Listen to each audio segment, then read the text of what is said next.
The Puritans often get a bad rap, generally characterized as dour, legalistic, and obsessed with sin and punishment.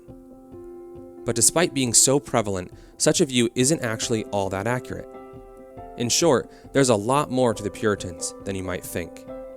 Today I'm talking to Tim Cooper, a church historian who spent his professional life studying one of the most important Puritans of the 17th century, Richard Baxter.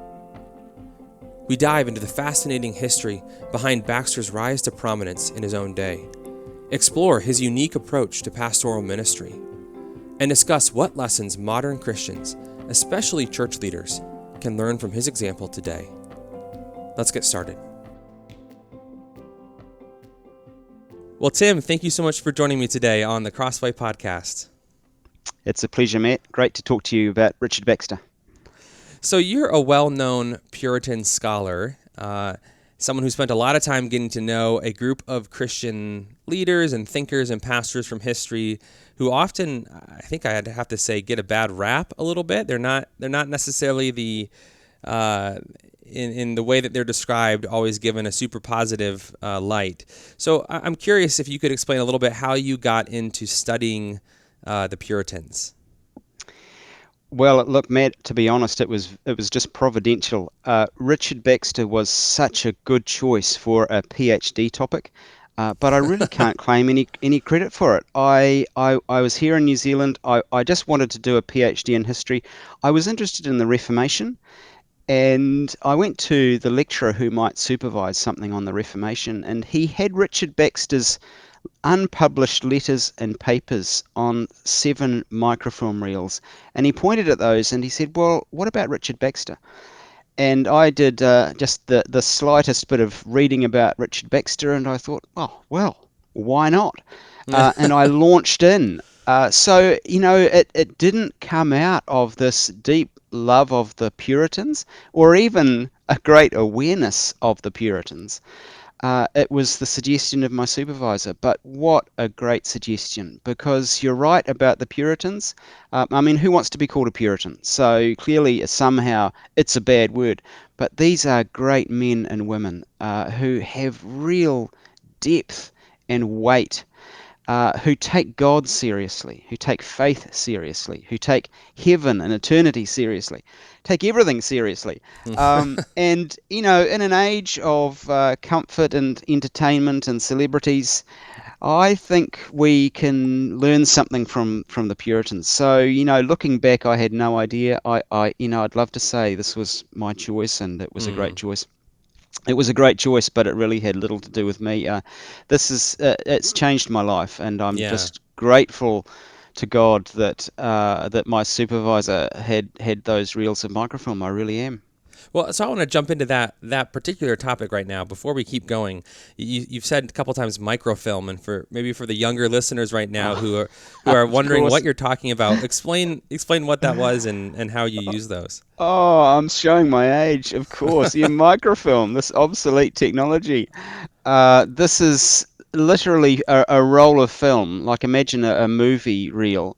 But instead of individual frames of moving images, it's individual frames of photographs of original documents. So, and hundreds and thousands on each reel. It should have been a clue to me as to how much I was taking on, that there were 7 reels of unpublished material. So that was just Baxter, 7 reels. All Baxter. His letters, he left behind 1,200 letters, either to or from him, but lots of unpublished works that didn't get into print, and copies of some published ones, the original manuscript. So it's deep archival stuff sitting there on one reel that you put on what was called a microfilm reader, and you go back and forward across the film. But I'm sorry to throw in that reference without realizing. My apologies. So then you're saying, though, that Baxter was your first encounter with the Puritans as a whole. Is that true? Yeah, that's true. And how is it that your PhD advisor or whoever this person was who kind of got you on to Baxter, what was the history there? How did he or she know about Baxter and the Puritans, and think that would be Yeah. a good horse of study for you. Yeah, good question. So Baxter's just an important figure in 17th century English history. Everything, religion is so important to the 17th century, and historians of 17th century England are well used to dealing with religious ideas and religious figures. You have to. You can't disentangle religion from everything else. Baxter wrote a very long autobiography. I mean, a lot of his many books were very long, and this was one of them. And that's an important historical document for the 17th century because he tries to explain how things went wrong Mm. for him and his colleagues in the 17th century. So he's an important historical figure for anyone, and that's why my supervisor had those microfilm reels. The strange thing, of course, is that he never used them. He very quickly moved to the UK to take up a role there, and he left me the microfilm reels, which I still have. So he never actually did the work on Baxter that he was planning, but I've done a Mm. whole lot. Yeah, wow. So then maybe give us a little bit of an overview of Baxter's life. You've given us the general time frame. He lived in the 17th century, but help us understand a little bit more about his historical context and the broad contours of his life and ministry. Good one. So Matt, this is really interesting. I mean, the 17th century is fascinating, and Baxter lived through it all. So he was born in 1615, and he died in 1691. Throughout the 17th century, there was huge upheaval. There was King Charles I and Archbishop William Laud, who remodeled the Church of England in a way that looked disturbingly Catholic to a Protestant nation. And the Puritans, of course, were the most Protestant of all. So they created a lot of political instability that gave rise to civil war in the 1640s, and war between the three kingdoms of Scotland, England, and Ireland. And out of that, in 1649, the king was executed, and for Mm. 11 years, England was a republic. And the big name there, of course, is Oliver Cromwell. Um, then in 1660, everything was reversed, and the monarchy was restored. The bishops of the Church of England were restored. The Puritans, who had been in a position of influence through those years, were ejected from the Church of England, and then ushered in 30 years of persecution, where Puritans, or nonconformists as they were called, were not allowed to teach in schools, were not allowed to minister in churches. And so Baxter lived through all of that, and he also was a key player in some of those events.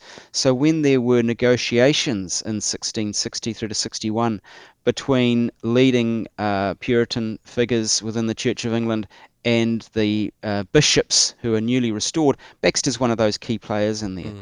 So he's a very effective minister in his parish of Kidderminster through those years of republic, through the 1640s and 50s. He's a prolific author. He wrote around 140 books in the course of his life. Some, you're always pleased to discover, are really quite short, but most are very long. So he was just prodigious. He was closely involved, important as a leading figure, and important as a pastor, which of course makes the Reformed pastor one of his most important books. Mm. So in the era of the Republic, when England did not have a king, uh, could you describe what the Church of England was like? What was the church? How did it function then? You said it was sort of a golden age for the Puritans. Was there a centralized church, or was it sort of diffuse where different congregations could kind of do their own things? Yeah, good question. So you need to distinguish between the church as it is on the ground and the church as it is in law. The church as it is in law was disestablished. The church as it is on the ground carried on, but without a religious settlement approved by Parliament that would take its place.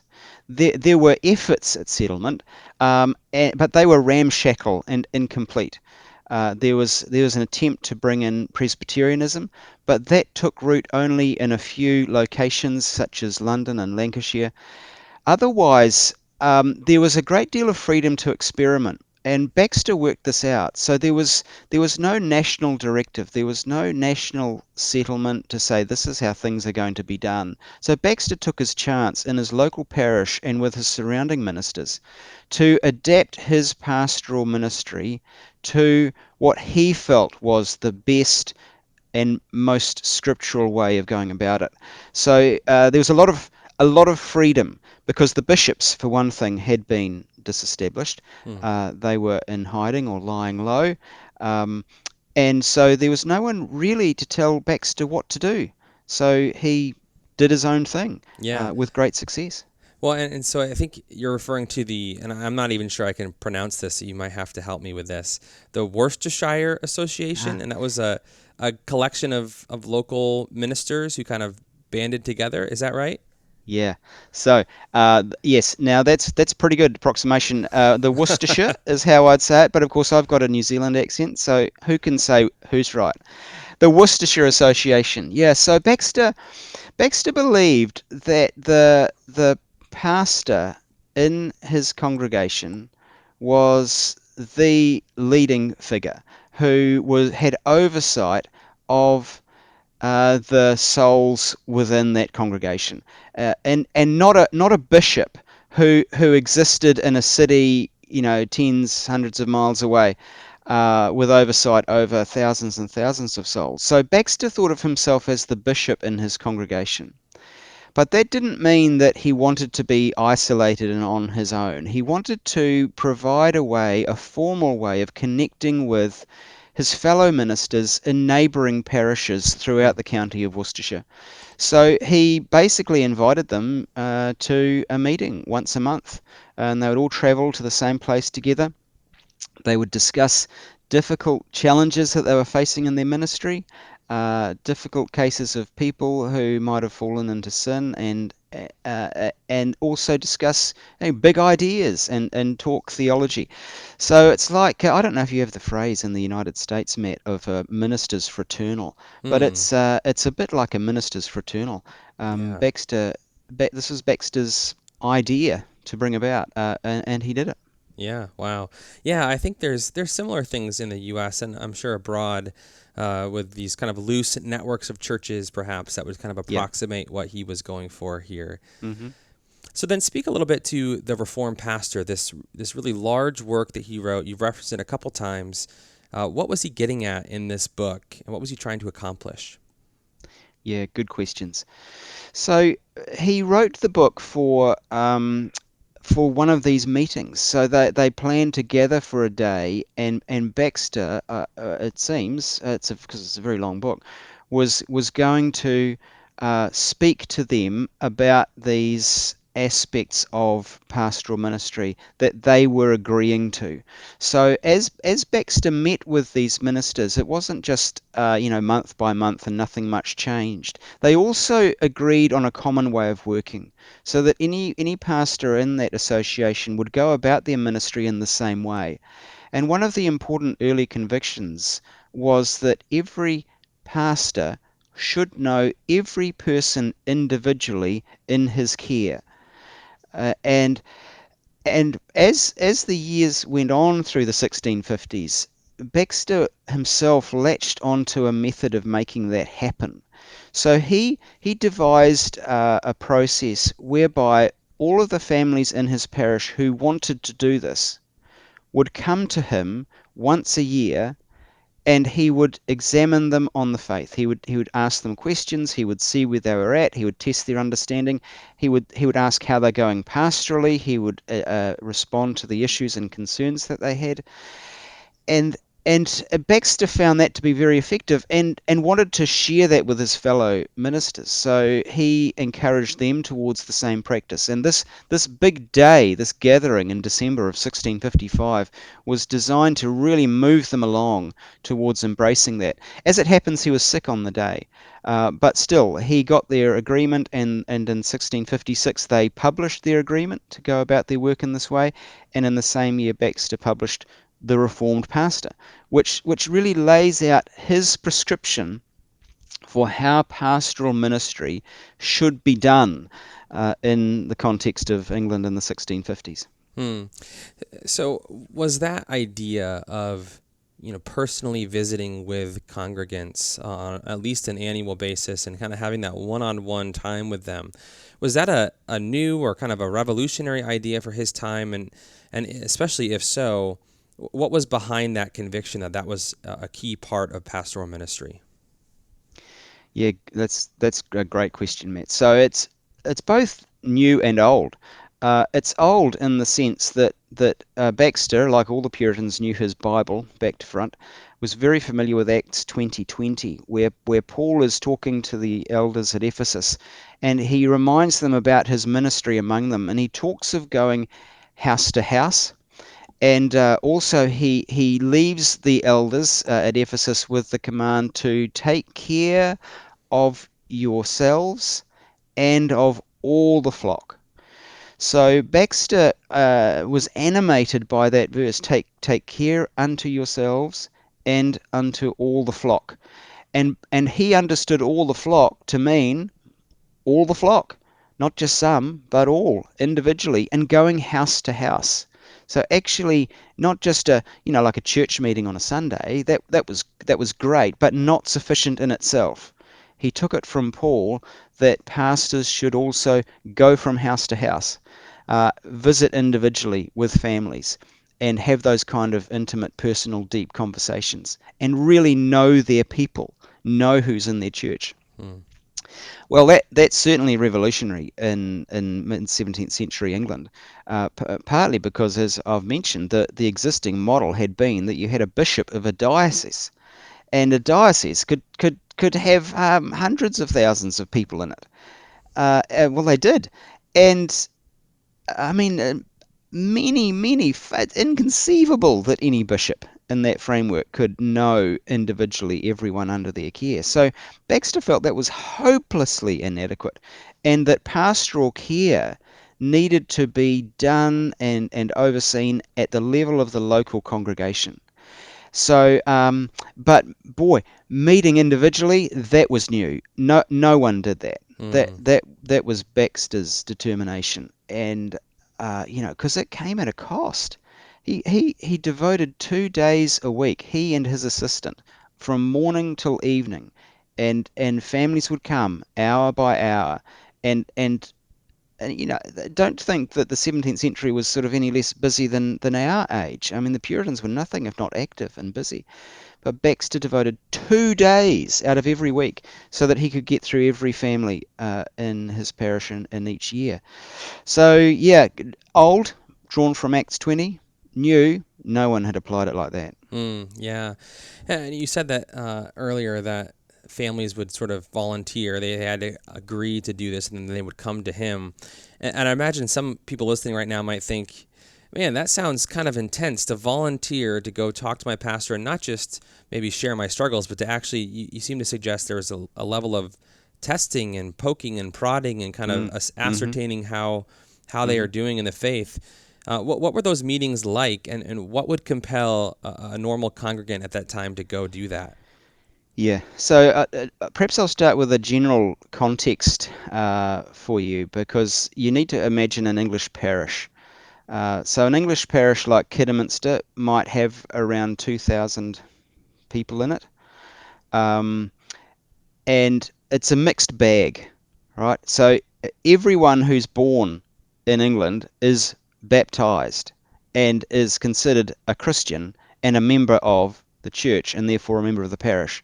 But as you'll appreciate, not everyone lives up to that. What do you do with that? And Baxter was so against the separatists who said this is such a mixed bag. It's not pleasing to God. We need to separate and form our own pure congregations. Baxter really, really, really disliked that instinct, but he wanted to reform the parish that he was in, and he did that. So in a mixed bag parish, where, I mean, we would have to say certainly not everyone is a Christian. Um, it was important to Baxter that only those who consented to this who were the ones that he worked with, and basically around a third of the parish consented to this. And that was as a result of nearly a decade of his pastoral ministry and his preaching. So he basically turned the town around. This was not promising Puritan territory. Kidderminster was, when he came, uh, uh, utterly uninspiring in terms of any sort of solid Christianity. There might have been one godly family in every street, he says. Uh, well, before long, people were converting in droves, and he used to keep count, he says, of his early converts, but he lost count. The church filled up. They had to put more seating in it. And so out of that whole package, really, I think people were drawn to take part in this. And Baxter, I think, must have been a compelling figure for them to do this. But he knew that he had to do it very carefully. So near the end of the book, he gives very clear practical guidance on how you conduct these sessions so as to make sure that people feel comfortable, that you're not out to get them or trip them up or trap them in what they don't know. He's a pastor. I mean, he's an exemplary pastor. He's trying to find a mechanism to be pastoral, and the fact that he pulled it off really is remarkable. I think it's testament to his effectiveness. He must have handled those sessions very well. Yeah. He must have been good at these conversations, because if he wasn't, word would get out and no one would come. Yeah, yeah. So our listeners will know that you've recently edited and abridged a version of the Reformed Pastor with Crossway. And at one point early on in the book, you talk about the book's real title. And I found that fascinating and kind of, I didn't know about this beforehand. Can you explain what you mean by that and what the significance of that real title was? Yeah, sure. So its formal title is Gildus Salvianus. So Gildus Salvianus, the Reformed Pastor. And you'd think that those two words were a translation of the Reformed Pastor, but they're not. They refer to two famous priests in church history, Gildus and Salvianus, who were known for having spoken hard truths to their fellow priests. They had a reputation for saying what needed to be said to confront their fellow priests, to improve their game. And Baxter put those two names together. It's like he's saying, I am Gildus Salvianus. I'm picking up that tradition. I'm speaking hard truths, because it is a very challenging book for ministers and pastors and church leaders to read. He lifts the bar. He does not accept indifference. He does not accept poor excuses. He presents a very high vision of what pastors should be doing for the salvation of souls, and he writes with a real urgency. Because, as I've said earlier, for the Puritans, souls matter. Souls are eternal. Eternity is just seconds away. So he has this enormous urgency, and even goes so far as in a long piece of writing that I've condensed, obviously, and put into two chapters. He makes a confession of the sin of England's pastors. He confesses their sin quite a way into the book, having laid out the ideal of what a pastor should be doing. He then confesses that they have not been doing it. And then he goes on to call on their resolve to change their ways. So it's a very confronting book for pastors, and that's why it has the title that it does. He's co-opting that tradition. Yeah. Well, and given the intense and exhorting nature of the book, at one point you comment that it's almost literally a recipe for burnout. And I guess I wonder, in an age when I think, especially today, many pastors feel a level of burnout. They feel maybe discouraged. They feel like there's a lot of pressures on them and their lives, and yet probably less esteem for pastors than many times in church history today. Why is this message of a calling to do perhaps more or to work harder or to have higher standards, why is that still relevant? Is that really what pastors need today? That is a fantastic question, and I mean, I just want to acknowledge what you've just said. Being a church pastor is hard work. I've been a church pastor. I know how hard it is, and I think no one can really know how hard it is until they've done it. It's hard in unexpected and surprising ways. It's a very, very demanding vocation. And the last thing I would want is to impose Baxter on poor, hard-working pastors who already feel overwhelmed. So I think that's we have to confront that about the book. It is extremely demanding in its expectations, and at one point, literally, Baxter says, "What is a candle made for, but to be burned?" So he's That's calling us to be intense. he's calling us to be burned out for God, for ministry, for the care of souls. And we do have to be careful with that. So, I love Baxter, but I can critique him. But what do we do with this? I don't think it's a call to do more. It's a call to revisit how we do what we do, and to ask ourselves whether we are providing the individual soul care that our people need. Now, it's challenging, but I think it's a challenge we need to hear. It's not a challenge that we need to hear and beat ourselves up about. That's not helpful. We live in a different age, quite a different age. People are much, much more mobile. Is any number of churches that people can go to. So it's not like we can just pick up what Baxter did and do it for ourselves. But what you get running through the book more than his methodology is his heart. And I think that's inspiring, because then you can read Baxter and you can find an ally.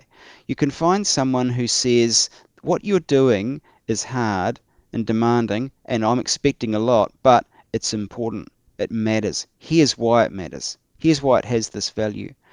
I think the Puritans in general are helpful in that way, in that they speak with a different voice. So Baxter's voice is different. I've modernized his English. We'll understand it much more easily. But he's still got a different voice, and that's helpful. I think that voice is one that we need to hear to reinforce and help us to galvanize our courage and strength and resilience to carry on. But no one should feel, I hope, overwhelmed by this book, or overwhelmed by Baxter, or feeling a failure to measure up. But that is a real challenge of the book. It hasn't stopped me from putting it out there. I think we need to read this book again. I think a new generation of pastors needs to have a way of reading this classic text on what it is to be a pastor, but with some care. Yeah, right. Um, I wonder if you could speak a little bit. You've kind of alluded to this already, that soon after this short-lived era of the Republic, the monarchy was reestablished, and the Church of England as a national entity was reformulated, and things changed very quickly for the Puritans and for Baxter in particular. What impact did that ultimately have on his life and ministry? Huge. Um, See, the 1650s were so encouraging for Baxter. He saw his parish transformed. He saw other parishes transformed. He worked with his fellow ministers. In other counties, other associations sprang up, like his one. He'd published his book. He'd published lots of books. He was a best-selling author. Uh, uh, a remarkably successful author. And by the end of the 1650s, he has visions of a reformed nation. He thinks the Reformation can be completed if it can only carry on. But it all comes undone, and it comes undone in large part because of disunity among the Puritans themselves, and that's something he'd been trying to mend throughout the 1650s. Part of the Worcestershire Association is about unity and working together, despite any differences in theology. So when it all comes apart, and it comes apart politically as much as anything, England just falls into chaos, and people want stability, and the king is brought back. And the Puritans were important in bringing the king back, let's understand that. But they brought the king back without placing any constraints on his power. And the bishops were restored, and they wanted things the way that they had been, and they had no great interest in the Puritan vision of the Church of England. So the terms were very, very harsh. You had to agree to everything that the church did, basically, and say, yes, I agree with this. And Puritans couldn't do that, and because they couldn't do that, they couldn't be ministers in the Church of England. So Baxter left Kidderminster for London to be involved in this negotiations. He never went back. He was not allowed to preach again in that church. He was not allowed to go back and say goodbye. In fact, a law came in the mid-1660s that prevented nonconformist ministers from going within 5 miles of Oh, where they wow. had ministered in the past. And people were fined, people were imprisoned. Baxter was imprisoned during this next period. There were very limited opportunities to preach. So it changes Baxter's life, but he carries on, and he carries on his ministry largely by writing books. Now, it's difficult to get a book licensed to be published in this period, but he manages it, and he continues to publish a lot of books. But boy, it is a hard life, Matt. It is a hard life and a bitter, bitter disappointment. That reversal in 1660, Baxter never quite recovered. Yeah.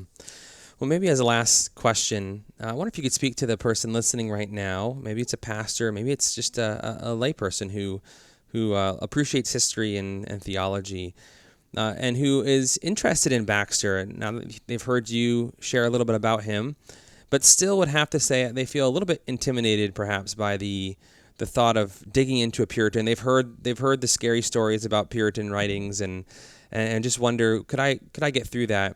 Why would you say it's worth persevering and taking a stab at reading The Reformed Pastor? If there is one book in English that every pastor should read, it's The Reformed Pastor. The trouble is, the original is basically unreadable. This edition, it'll never get any easier than this, Matt. It's in modern English. It all flows. It's very, very tidy and understandable, and for Baxter, short, 30,000 words. And But the original was how long? yeah, 160,000 words. Oh, wow. So I have removed most of it. But what I've left behind, and I hope readers will agree with me on this, is the genius of the book, at the core. I've taken out the repetition, I've taken out the stuff that doesn't matter, I've taken out the tangents, I've taken out long Latin quotes, and what's left is what I think Baxter wanted to say. So Baxter, as you can tell from the microfilm reels, from the 140 books, he never shut up. Well, I've kind of sat him down and told him to shut up, and just tell us, Richard, what's the essence of what you want to say to us? Yeah. If I were to get him back today and say, what's your message for us that you were trying to get across in the Reformed Pastor? Please, Richard, say it in far fewer words. This is what I think it is. So here's your chance to read the Reformed Pastor, and you will get the book. You will get what Baxter had in that whole large book. But you won't have to work nearly so hard for it. I was presenting on Baxter at a pastors' conference a couple of years ago, and one of the pastors, he told me, I've loved to read the Reformed Pastor. I've tried 3 times, and each time I've I've not made it. Hmm. Well, anyone can make it through this book, and you will get the message that Baxter was trying to get across. Of course, then you've got to sort of live with that message and make it your own, and that's challenging. But at least you know what it is, and it's a message still worth hearing. In part because it comes out of Acts 20. Acts 20 is still in our Bibles. What are we going to do with it? How are we going to take that call to ministry seriously? So I hope pastors who read this book will be challenged, yes, but fortified and encouraged about the value of what they do. And I hope anyone reading this book who's not a pastor will also get an insight into what it is to be a pastor and how to live under and encourage your pastor. Well, thank you so much, Tim, for giving us a little insight into Richard Baxter's life and ministry and this important book that he wrote. We really appreciate you taking the time today. Good one. Thank you, Matt. I've loved the chat. So thanks for talking about Richard Baxter.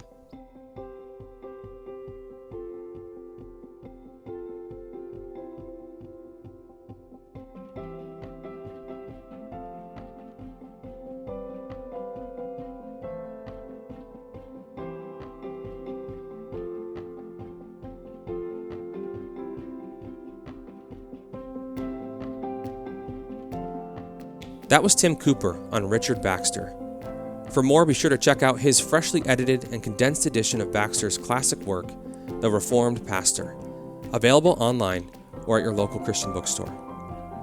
For more interviews like this, subscribe to the Crossway Podcast on Apple Podcasts, Spotify, or your favorite podcast player. If you enjoyed this episode, leave us a review, which helps us spread the word about the show. Crossway is a not-for-profit Christian ministry that exists solely for the purpose of proclaiming the truth of God's Word through publishing gospel-centered content. Visit us today at crossway.org.